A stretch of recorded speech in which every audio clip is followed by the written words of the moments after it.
Depressed, frustrated, sad, confused. You want answer. Let's talk. Give me a message sa page ko sa Philippine Dating Coach and you can have one-on-one coaching with Coach Baze, your dating coach. Just please subscribe to my channel and hit the bell button. Defocusing your mind is maybe one of the most or the hardest thing I think na gawin.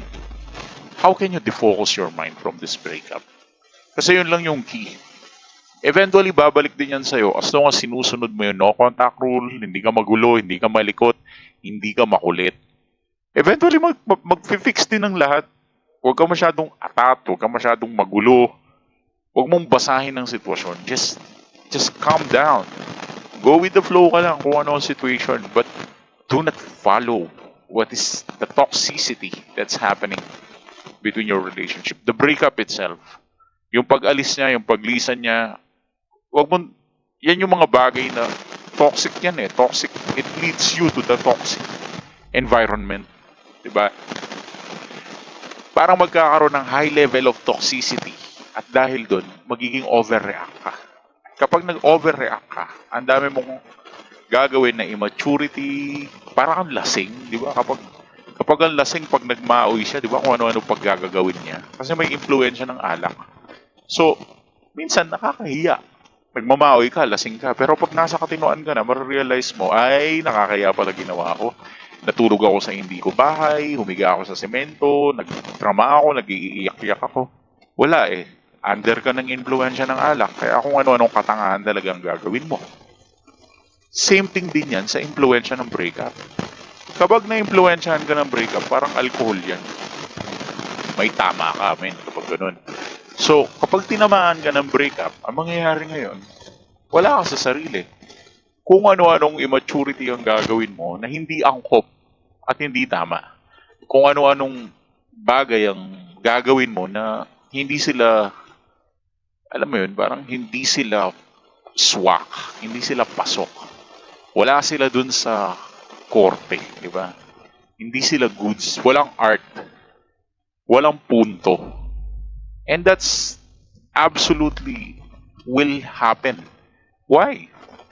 Kasi nga, nakafocus ka dun sa toxicity ng relationship. Nagkaroon ng away, cheating, ganyan. Ano man ang sanhi ng breakup. Kapag na-focus ka talaga dun, mini-make sure ko sa'yo na lahat ng desisyon mo sa buhay hindi magiging logical.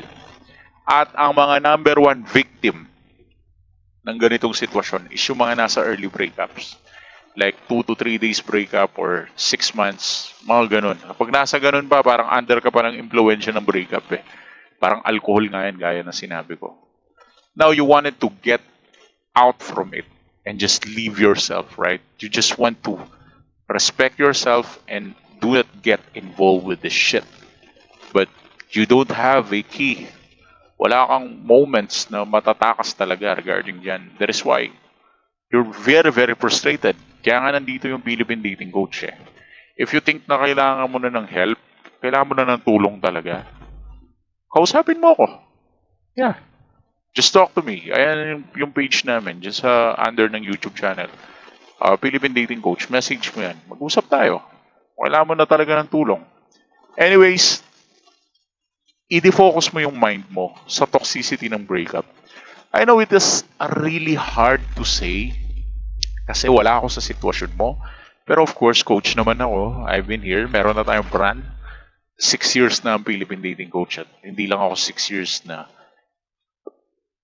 therapist. I've been therapist for almost 10 years na. So, I know what's happening. Okay? I'm expert into this.